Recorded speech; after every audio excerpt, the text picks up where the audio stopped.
Hey, what's up? It's Mike. Welcome back to Dented Cans. Another awesome episode today. My buddy, hysterical comic Doug Smith, joins me to talk about a guided MDMA therapy session that he did. And we walked through the entire process and some of the amazing revelations and realizations that he had, and I was honored to be able to sit and chat with him. This stems off of a conversation I had on his podcast called Jehova Boy, which you can hear wherever you get your podcasts. You should check it out. Follow him at @WhoDougSmith on socials. And of course, as always, we're not giving medical advice. This is all just purely, for education and entertainment, and do your own research and speak to physicians and all that stuff before you embark on any type of a mental health journey of your own. So if you're enjoying the podcast, please subscribe, rate, review, share.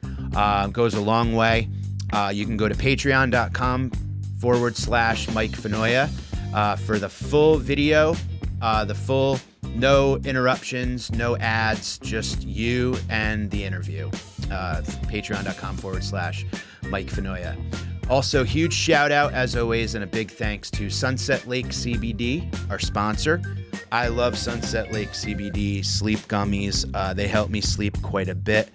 They're mixed with a nice melatonin blend. You could get it in the tincture form as well.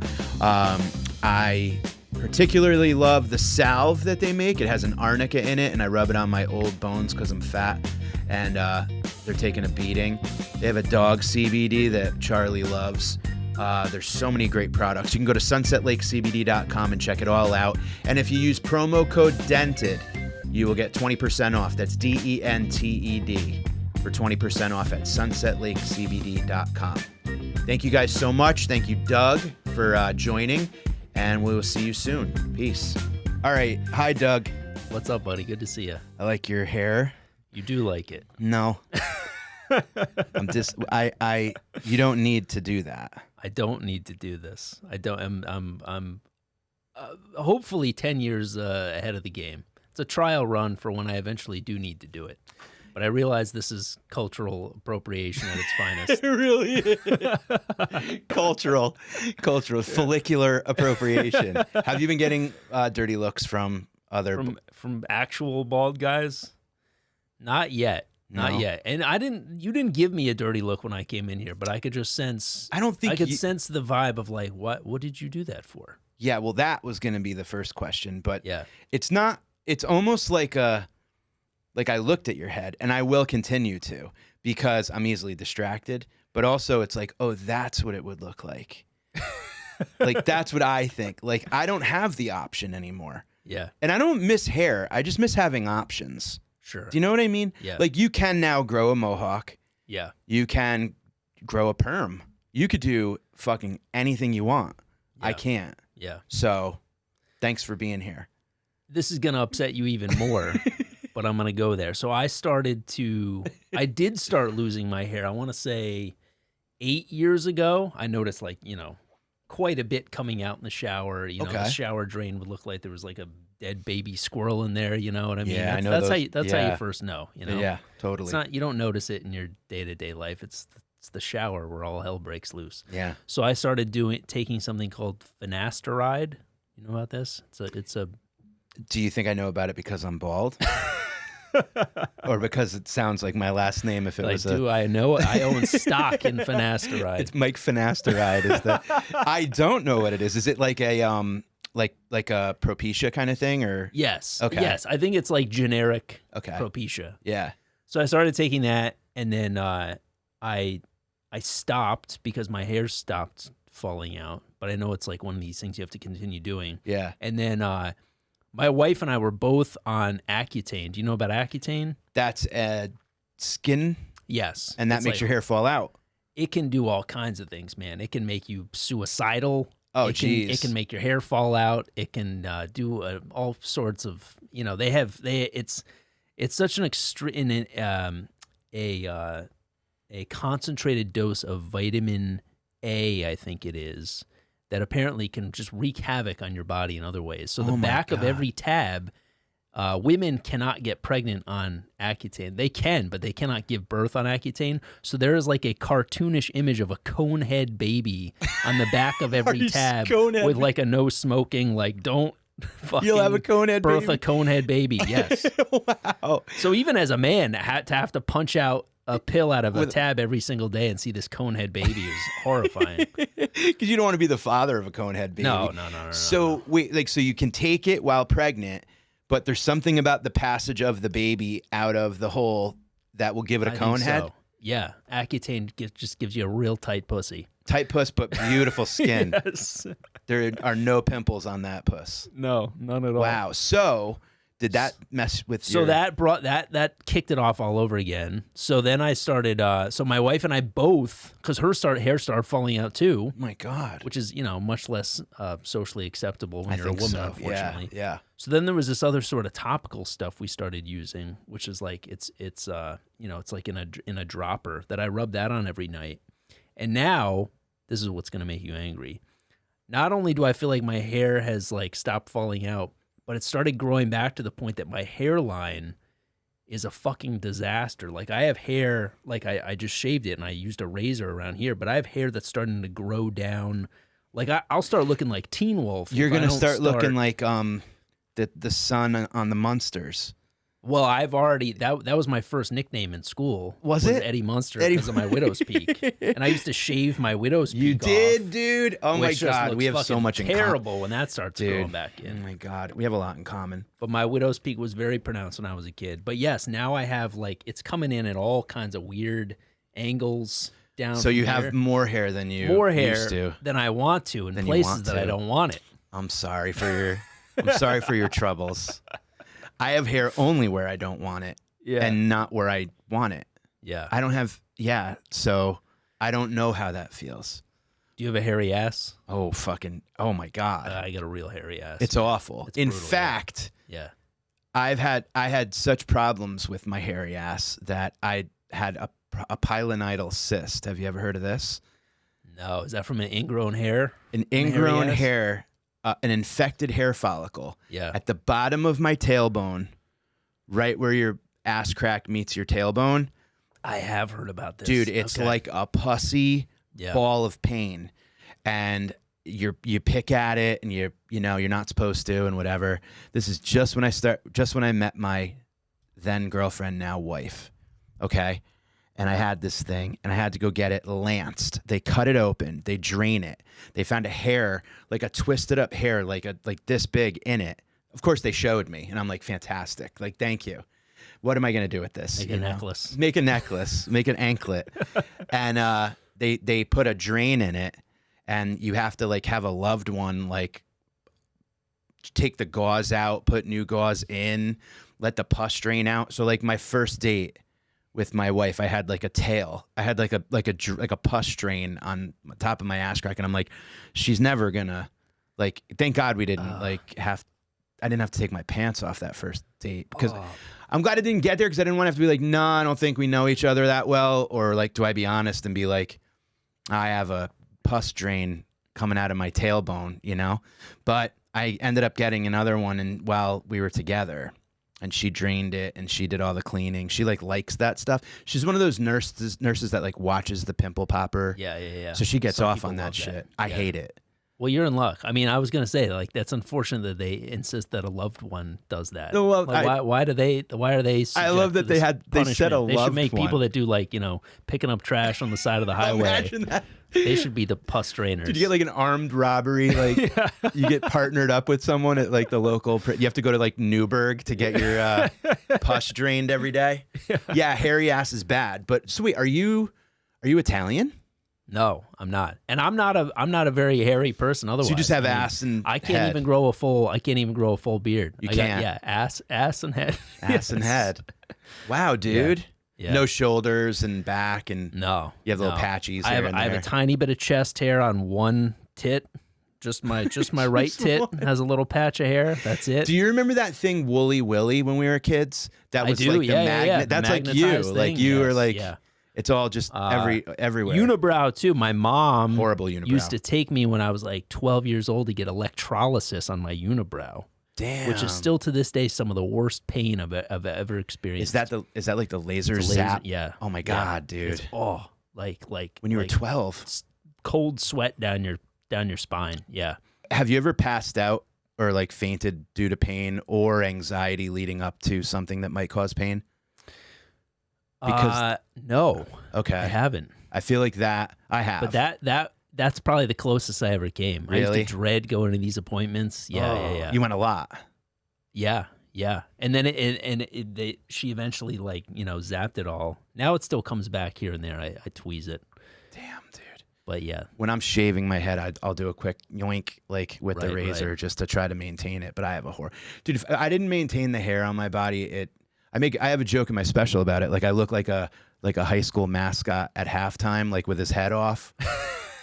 Like I'm just like covered in like a fuzz. I just have like a felt everywhere. It's horrible, dude.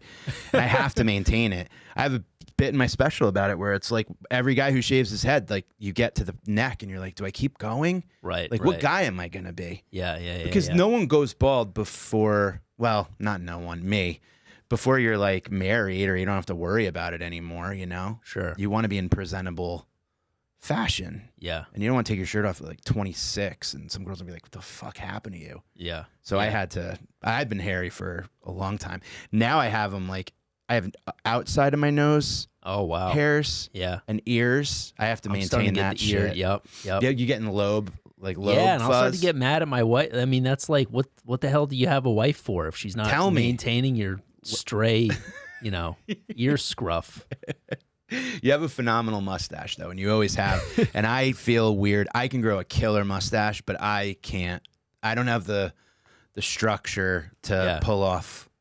I look like some weird, I don't know, Halloween gay cop or something. Like it's not good. But yours is great, and you even have the little Zappa patch too. Yeah. I feel like I got to balance it out a little bit. But I've had this for Jesus, man. Like I think it's been like 12 years now, to the point where I think I'm committed to it. I don't think I can get rid of it now. Yeah, my son would be horrified. He hates this, so if I was to shave my mustache, I would be unrecognizable. Why did you shave your head?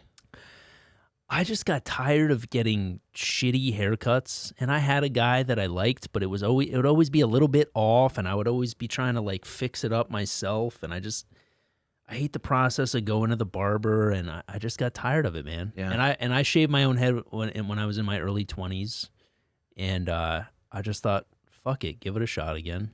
And I don't know, my wife likes it for some reason. Dude, it looks great. You got a good head. Thanks, man. Some people don't have a head for shaving. I was given enough tummy time as a kid. I know that. I love it. Tummy time. One of my buddies, I love the guy. I just thought it was because he was Polish, but now I know it's because he wasn't given enough tummy time. The back of his head just looks like his mom just fucking ran into the end zone and spiked him. It's just completely flat. No, he has in the past. He shaved it one time, and I was like, dude, you can't. Yeah. He looks like KGB. That's rough, dude. I know. The first time you shave your head, for those of you out there thinking about it, you get a stomach ache. When you're halfway through, you're like, fucking. It's like unwrapping like a gauze. Right. And it's like, how bad is the scar? You know what I mean? Like, dude, it's so funny. I was one time, did you ever like make a horrible mistake shaving and then you had to like do a whole. Like, were you ever trimming your mustache and then you had to, it's the worst. Entirely, yeah. I was getting ready for a wedding. I was the best man in a wedding, and I was drinking all day, and I had to go in and like shower and shave and get ready. And I had one rogue, like runaway, like eyebrow hair, and I took my nose hair trimmer thing, and I went to like trim the hair, and I just wasted, like rushing. I cut like a Vanilla Ice line. Like I cut like 2 big gashes. Yeah. And it just looked horrible. And then I tried to fix it and made it way worse. So my mother had to come over and like draw in the rest of my eyebrow. I had to give like a speech and stuff and like doing your best Uncle Leo impression. Dude, I'm like, yeah, what? I'm fine. But all my friends knew about it, so they were breaking but they were going like, let us brow our heads in peace and shit like at the church. And I was so nervous that I had just like eyebrow dripping down. I was so embarrassed, dude. And I bombed the speech because I was terrified that I was just like leaking. Like people would be like, the fuck, this guy's head's melting. You had a Giuliani leak running into your eyes. Yeah, right. Like, I've known Justin for my whole life, and I'm just getting But dude, yeah, it looks great. I love it. I didn't know if it had something to do with your trip to Costa Rica. Well, that too, because yes, I just got back from Costa Rica. Not my first time, my third time going. Oh, no shit. You've been? No, dude. I want to go bad. It's beautiful, but the heat and the humidity is brutal, and I'm a total bitch in the heat, man. Yeah, I'm a so wuss. like I kind of did it in preparation for that. Okay. Let me do whatever I can. Nice, Yeah. nice. So this is the first time with the family, or you brought them? Second time with the family. So my wife and I went there for a honeymoon in 2013. Oh, cool. And then we went back with our son last year. Loved it. I have a hard time like with international travel returning to the same place because it's there's the world to see. So it's like, what the fuck you doing? Go back at the same spot. But it checked all the boxes. Costa Rica's paradise, from what I've heard. I know a lot of deadheads that are living there now because they're just like, fuck America, I'm going to Costa Rica. Right. And I'm like, sweet, like get it ready. Yeah. You know? Get it ready, yeah. Or do you Airbnb or do you do hotels and shit? So we did, I hate to use this term, but it's the term used by the place that we stayed. You've heard the term glamping before? Yeah, I do the opposite. I hate to say glamping. What's slum camp? I slamp. Slam. Yeah, I have a sleeping bag and a tarp. Yeah, and that's it. So you went like treehouse with like champagne. This place Fantastic. it's probably the nicest place we've ever stayed. But it's like these big ornate bamboo structures with a heavy duty tent over it. It looks like something out of like a Ralph Lauren home interiors catalog. It's like beautiful Oriental rugs, and there's still electricity, running water, full kitchen. But it's just there's no walls. You're in the fucking jungle. Wow, and it's amazing. There's howler monkeys. Hooting and hollering overhead. There's tree frogs and giant 4-inch long grasshoppers all over the place. It's like a insect and reptile safari just surrounding your tent. I think about the sounds at night. Yeah, it's got to be incredible. It's almost deafening. That's so neat, dude. And there were howler monkey wars every morning at like 5 a.m. to the point that it was infuriating. You're like, shut up. Screaming at each other. Yeah. Like the first night, it's like, wow, how cool is this?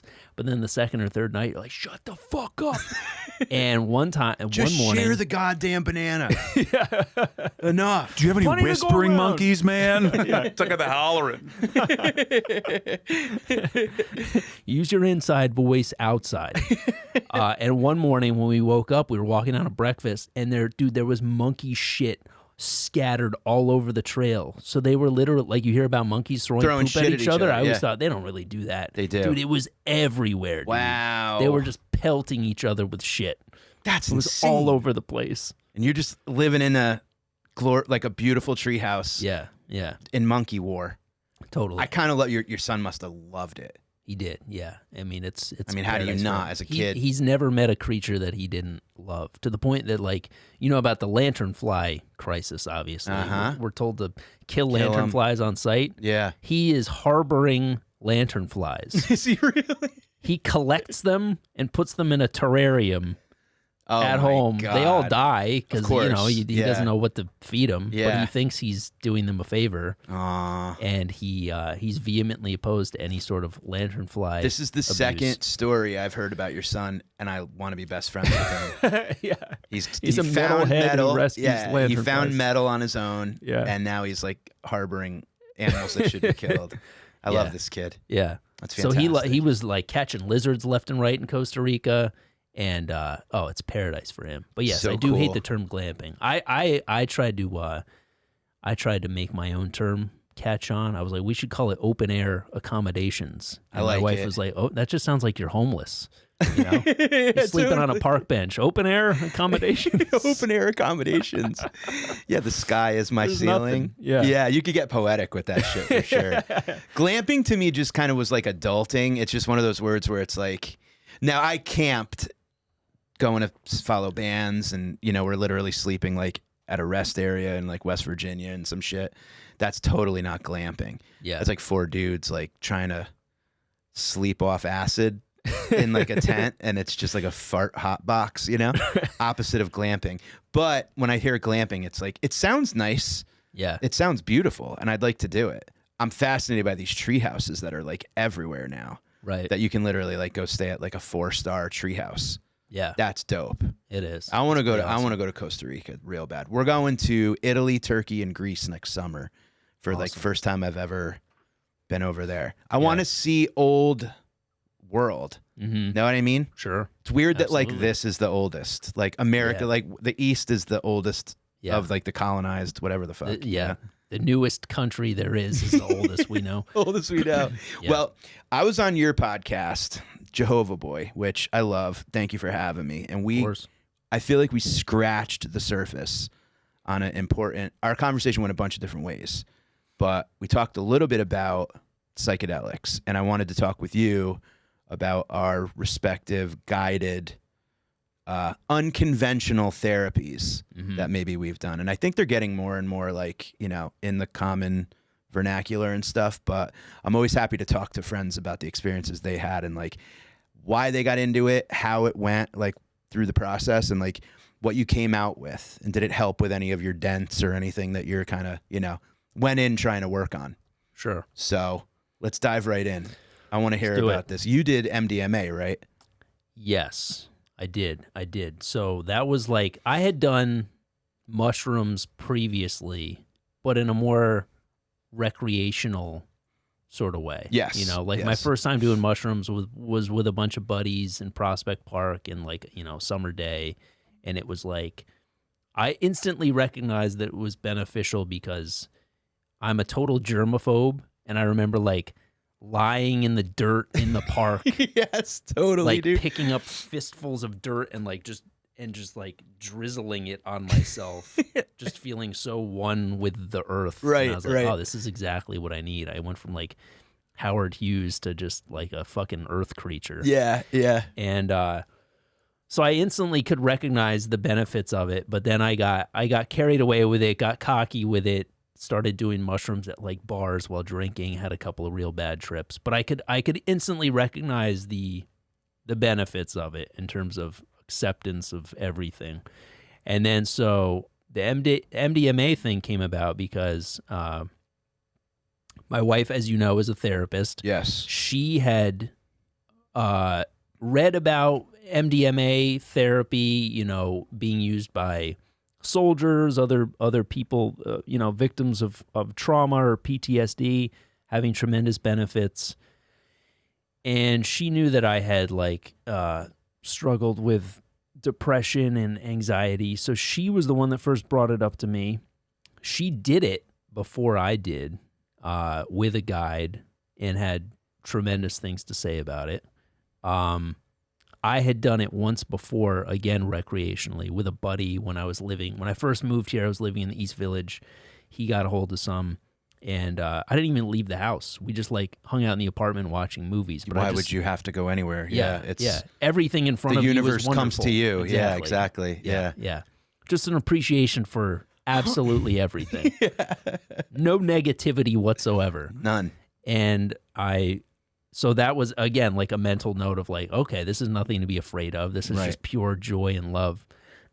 But, the idea of really not doing it recreationally, but doing it in a much more mindful, immersive way was something that I hadn't done that I knew that was helpful to people. So she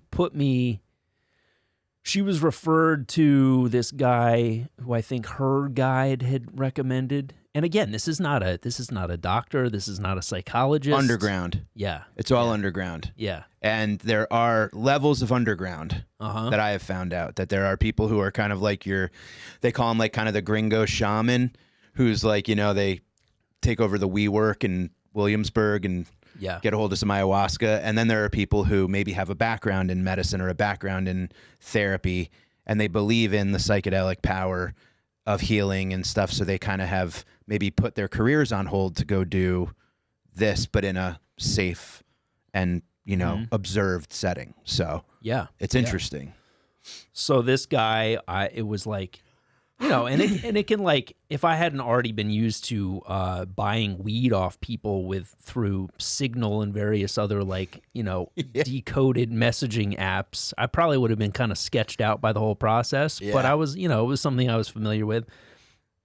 So I had to like contact this guy on Signal and just use his initial and not specifically say MDMA, but just be like, I'm interested in a journey. And, you know, it's all this kind of coded talk. Yeah, yeah. And he got back to me, and we orchestrated like a time and place to meet up. And yeah, again, like if I had not dabbled in this world before, it sounds like, you know, you're marching off to get whacked in some fucking alley in Williamsburg somewhere. It's like you're texting with like a sales associate at REI. You're like, I want to go on an exploration. You're like, I need the proper tools in order to, you know, achieve my, you know, peak and everything. It sounds like you're going on like a, you know, out with a Sherpa or something. Right, Yeah. totally. So how was that? Was it like, was the communication part like? It was good. He definitely like put me at ease and said all the right things, and like he kind of gave me a little bit of a backstory of his foray into this world and people that he had worked with and his first guide, and like you know, he knew how to say all the right things to kind of put me at ease. Yeah. And so and I needed it too, man. This was he gave me my session notes. I want to just tell you the exact date that I did it. So September 8th of 2020. So this is about what, 6 months into the pandemic. Yes. And I was going through I mean, we all were, but I was not only had felt like I had lost my identity as a comic because we weren't really doing shows, but my son had just started kindergarten, and I went from being, you know, full-time stay-at-home dad mode to now he's in school. I don't know what to do with myself. So I felt like my identity had been kind of stripped of me in two different huge aspects of my life. And just out of curiosity, how old were you in this? What, like late 30s? Were you 40 yet? I'm 40 now. So this was, okay. 37. So you're also approaching 40. Yeah. Which, yes, that's big. Yeah, absolutely. Okay, yeah, go ahead. I didn't mean to interrupt, but I want to, No, all good. Yeah. Yes, for several years approaching 40, it's a very daunting. It sure number, is. for sure. Yeah. And then the world goes, why don't you just sit and think about it for 2 years? Yeah. Don't distract yourself. Just sit and think about how you're. Dude, it was 40 was such a dark cloud looming overhead that I was already, so my birthday's in January. I remember March of last year, somebody asking me how old I was, and I was like, I'm going to be 40 in January. And they're like, in January? Why are you telling people it like that? When you were 33, 33, you're like, I'm going to be 40 in 6 yeah. years and 8 months. You're counting down. What are you doing, man? Damn, They're like, dude. embrace this time that you have, you know. Yeah. Claim that you're still in your 30s. So, yeah, I was in a pretty lost, low place at this time. Mm-hmm. And so it was, you know, the timing of it was perfect. So I meet up with this guy. He gives me an address in Williamsburg, and I ring his buzzer. He comes down to greet me, and there's this girl with him when he comes down, and they had clearly just fucked. Like, they were like giving each other eyes, and she was like clinging to him, and he was like had his hand on the small of her back. And like before he even acknowledged me, he like leaned in and like tenderly kissed her, and I was like, what the fuck did I just walk in on, you know? Yeah. And then like I didn't realize at first that this was his girlfriend. I thought like, is this how this goes? You know? The next person that comes in sees you. He's got the hand on the small of your back, tenderly kissing you. Yeah, I was like, hey, whatever you're works. Like, fuck, man. All right. Whatever works. Total enlightenment and inner peace. No, so inner peace. So he parts ways with her, and now it's just you and him. Now it's just me and him. But there was something kind of like, there was something kind of cool about it because it was so present in a way. Do you know what I mean? Like, yes. This is my woman. This is what I'm dealing with right in front of me. Yes, you are welcome here, but she is my top. Do you know what I mean? Yeah. Like there was a presence that I could sense from him where it was kind of reassuring in a way. I get it. Because I'm so not present and such a fucking people pleaser. Yep. And like, it can lead you to act like an asshole because 100%. you're constantly pivoting in terms of your attention and your focus, and it can lead you to do very antisocial, Asperger's-y type things. I feel you're operating from a place of fear where he's operating from a place of love. Yes. And you're both kind of looking at each other right in the eyes, and it's like, it's the yin and yang. Like, it's totally like, yeah. And you're looking at him like, can I be him? Yeah.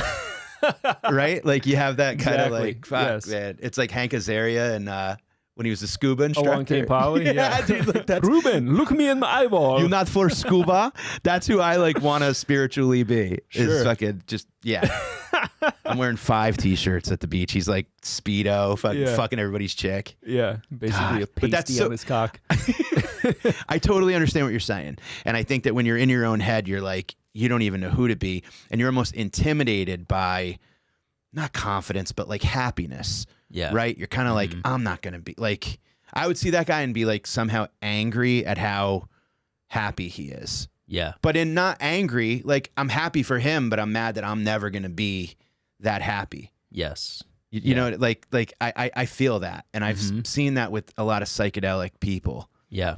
Yeah. Where they somehow have achieved that level of like, they're just 2 inches off the ground at all times. And it's just like, fuck, man. Yeah, and I kind of feel like I used to view happiness and peace of mind to that degree almost as like ignorance. Like, do you not see the fucking world clearly? How can you be this free and easy? Totally, are you a dude. fucking moron? What Open are you your eyes, ignoring? man. Yeah. The world is a disaster. Everything's awful. Right. Yeah. You know? Yeah. Yeah, totally. Tragedy is coming for you. It's around the corner. Yep. Like, who the fuck are you to be happy? Take your sandals off and put your boots on. It's going to get Yes. fucking ugly. I hear you, dude. It's amazing. Yeah. And those people literally like, so I want to ask you, your go-to anxiety, is it fear? Is it you're not doing enough? Is it people don't like me? Is it all the above? Is it kind of just like a stew of like self-hatred? Yeah, I would say, you know, and I don't want to blame it all on Jehovah's Witness stuff, but that, you know, my upbringing, for one, you know, it definitely laid the foundation for the anxiety, for sure, which was, you know, going door to door from the time I was 6 years old and having people quite angry to see me there, slamming doors in my face, running from attack dogs. I had a guy threaten to pull a gun on me when I was 12. Jesus. So that kind of laid the groundwork for this feeling, this chronic feeling of I'm a burden, I'm a nuisance, I'm an imposition, nobody wants me around. The sight of me alone elicits anger and frustration. And you're anticipating rejection. Exactly. At all times. Yes. I yes, get it. Yeah. Yeah. Wow. Okay. All right. So, yeah, that was definitely a running theme for me. And then the other main thing I would say was, in terms of anxiety, was this feeling of a lost adolescence and having to make up for lost time. Yes. So, like, Okay. I didn't really enter the real world until I was 20 years old. So in a lot of ways, I felt like my life didn't actually start until I was 20 years old. And all these things that my peers outside of the organization were able to experience as teenagers were completely new to me. And I felt like I had to catch up. So it was just like, and this is true of a lot of Jehovah's Witnesses, just drinking, drugs, sex, just cramming as much in as you possibly can just to assimilate yourself to the real world. And then the whole time you're having fun, you're going like, am I doing enough? Am I taking it all in? And you're almost like narrating yourself out of the moment. Yeah. And having that, like I had that quite a bit, like growing up, where it was like, I remember leaving to go see fish for a couple weeks. And right before I left, my dad goes, I guess the lawn will just cut itself. That's how he said goodbye. Yeah. And now I'm like on acid 4 states away, like at a fish show. Like all I'm thinking about is like how high the grass is. Right. And how like he works so hard, now he's got to go cut the grass too. Like what a horrible kid I am. Meanwhile, the band is playing like the best I've ever seen, and I'm just like not there Yeah. because my anxiety's got me like in a different place. Right. And I always felt that kind of like, you know, be present, be here. And it's so hard to do sometimes. Yeah. So I imagine when you're like constantly thinking like, I'm going to be rejected. I'm going to be this. I'm going to be that. Sure. I have to have as much fun as I possibly can. Yeah. My dad was the master of passive aggression too. Like I grew up in Connecticut as well. And 20 years ago when we had real winters, my dad would be out, and my dad was 52 when I was born. Okay. So he would be out shoveling the walk. He'd ask me to do it. I'd put it off. So then I'd hear the and I'd look out the window and see him out there, and he'd like wave to me and then come back in and be like, well, if I drop dead of a heart attack out there, you'll know why. I'm too old to be doing this shit. Dude. Our dads went to the same fucking school. Connecticut passive aggression. You had a good run. Yeah. Yeah. But yes, so you're with Sex Man. I'm with Sex Man. And in this apartment that it wasn't even his apartment. Of course not. He was Airbnb-ing this apartment just for these spiritual journeys that I guess he was doing for a week. He didn't even live in New York. He came in from Denver. So he lives in Denver, and he would come into the city periodically a couple times a year to do these spiritual retreats with people. I love this. So Denver to Brooklyn. How perfect. So, but I felt pretty much instantly felt like I was in good hands, because again, I could sense this clarity and this real presence that I was envious of. I was like, okay, is this what is actually attainable through doing this? Yeah. And so I gave him a little bit of my story prior, through emails or signal messages, so he knew a little bit of my backstory, and then told him a little bit more, and then he was like, he prepped me for the dose, and it was put in a capsule, and I can't even remember. Let me see if I can remember the dosage, the milligram, 200 milligrams, which I don't know is that. That's like 2 grams. That's 2 grams, right? Is that That's a lot. Is it? Yeah. Yeah. And I think I if I remember correctly, I think I remember him asking me. 0.2 grams. It's what? 200 milligrams is 0.2 grams. 0.2 grams. That makes sense. Yeah, that makes more sense. I'm not the math guy. Dude, I'm no math whiz. I'm like, either. oh, you had 2 pounds. Yeah. You ate 2 MDMA trees. I had a whole brick. It took me a while to get through it. I had my steak knife out and I'm everything. amazed I successfully sold drugs in college. Anyway, thank you, Mike. Yeah, you're like, whatever 0.2. you think is the right amount, just take it. So It's an honor system. 0.2 grams. I'm sure that's, I remember him giving me a choice of like, do you want to take this much, and then if you're not feeling it, you can take more, or do you just kind of want to not risk it and get clobbered with it, dive in, and not tiptoe around it? You said let's do the uppercut. If I'm here, let's fucking do it. Let's do it. So I know that was I took the option for the highest possible dose that he was willing to give me. That's amazing. So pre-dose, so he sent me all these session notes after my session. So pre-dose, 10:15 to 10:45. This is before I've even taken the capsule that is in, he has almost like this little shrine set up with like this incense burning and this candle, and the capsule is in a like a champagne flute, In a champagne flute. Yeah. And it's this very, kind of, it's a real display that he has set up here. So I remember already, even before taking it, he has here not being able to feel, cry, emotions starting to arise, choking up, tears flowing, remembering mom's death. And I started to snowball into this whole, it was like I was transported back to being in the hospital when my mom was 17. She died of a brain aneurysm. And I like went back there. This is before I haven't even taken the dose yet. Wow. But it was almost just it's still in the cup. It's still in the cup. And I'm already like clearly so eager Ready. to do this. You were ready. That I was already going into it. Damn, man. You know? Oh, It was almost like the placebo effect of just being able to visualize it and be like, that's Damn. going to be working its way through me in a matter of minutes. So I already was like starting to process things and say things that I had never said before, even though I had already been in 10 years of therapy, to this guy I had never met before, who's not a licensed therapist, not a doctor. And I just started to fucking go. yeah. And then that was for almost a half an hour. And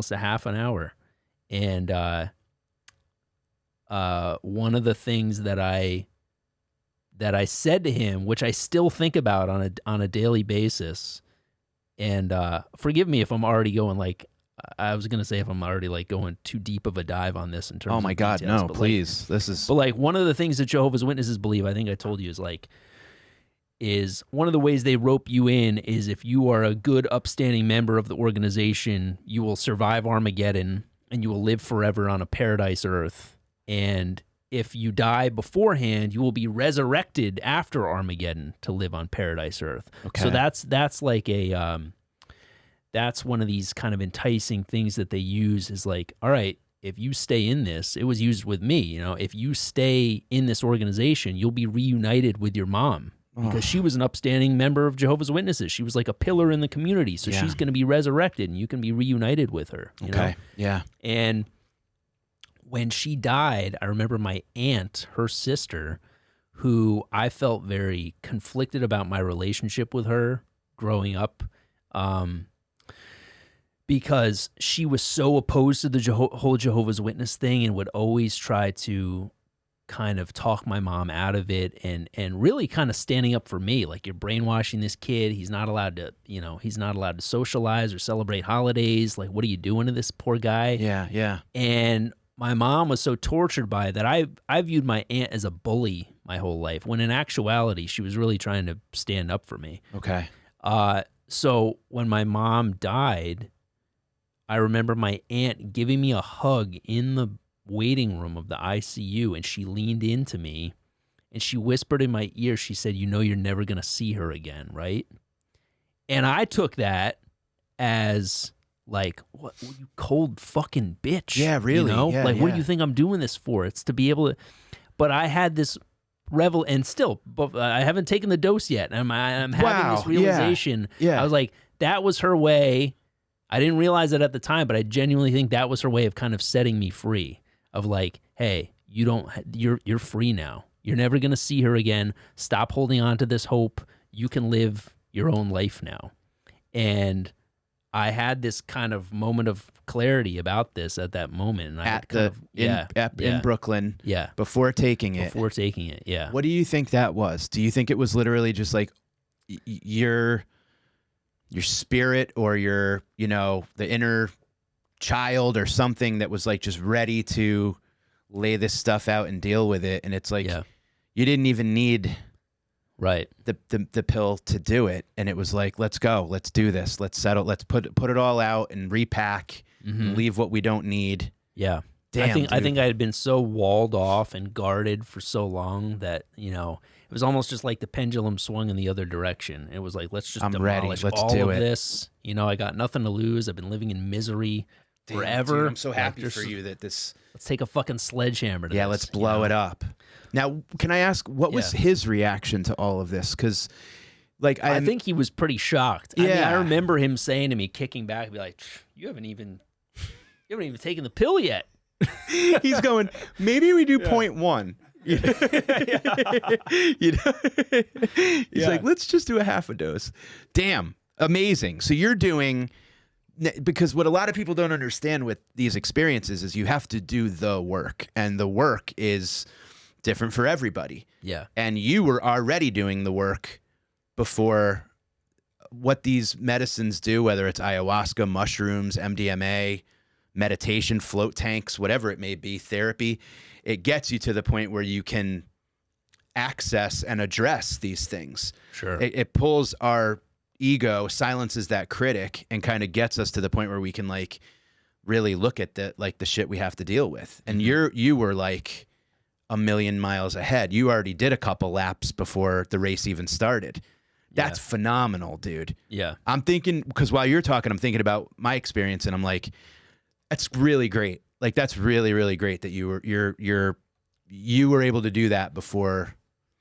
I mean, I was shocked myself too. Must have felt so good. And it was almost like I remember when he finally was like, "Okay, you ready to what did he call it? Did he call it like the sacrament? He didn't call it like the dose. He had a very kind of ceremonial term for it. Might have been sacrament. But he was like, "Are you ready to take whatever the term he was?" And it kind of dawned on me again. I was like, "Oh yeah, I haven't even taken it yet. Like, what the fuck was that?" It just kind of flooded out of me already. So then when I took it, the first things I started to say, when I don't live the way I know I need to, I become controlling and critical, become who I don't want to be. I'm not abandoning my family when I take care of myself. I'm actually taking the best care of them possible. But I feel guilty, feels like I'm a bad person if I do that. The spiritual bypass of putting others above self, because that's what you're supposed to do, but then you feel resentful and angry. Beware of martyrdom. So these are all just notes. But that's heavy right there. Yeah. That's something I think that anybody with any form of like childhood guilt, you have that, like that what you just said. And if you could read it again, the first sentence of it, I think you said like, you're taking the best care of your family if you're taking care of yourself. Yeah, you're not abandoning them when you take care of yourself. You're actually taking the best care of them possible. Oof. Yeah. Dude. Heavy. Which it's so true, man. It's so antithetical, is that the right word? To my instincts of thinking, I don't count, I don't matter, I need to put others before me. But then you become resentful when you feel like you're abandoning yourself. Yep. And I'm starting to, it's funny that like we're talking about this and I'm reading these things now that I'm able to, that I now am incorporating on a daily basis, because I have 4.5 months of complete sobriety now. Fantastic. And these are all principles that I'm like applying on a daily basis that I notice slipping through my fingers if I don't stay disciplined about it. So yes. And so one of the things I realized is if I don't do these things to care for myself, prayer, meditation, make phone calls, call my sponsor, go to meetings, all these things that I initially viewed as a threat to my own freedom, to time that I spend with my family, I now realize it's an investment in the greater good of everything, And if I do these things to take care of myself, it will allow me to be a more present husband, father, more patient, more understanding, more compassionate. And if I don't, there's times where I wake up and I'm like, I'm not going to pray and meditate. I got to get my son ready for school. I got to pack his lunch, which I do have to do. But I need to prioritize this time for myself. Otherwise, I become a fucking resentful prick. Yep. And I see it every time I get complacent and think I don't have to take care of myself. Yeah.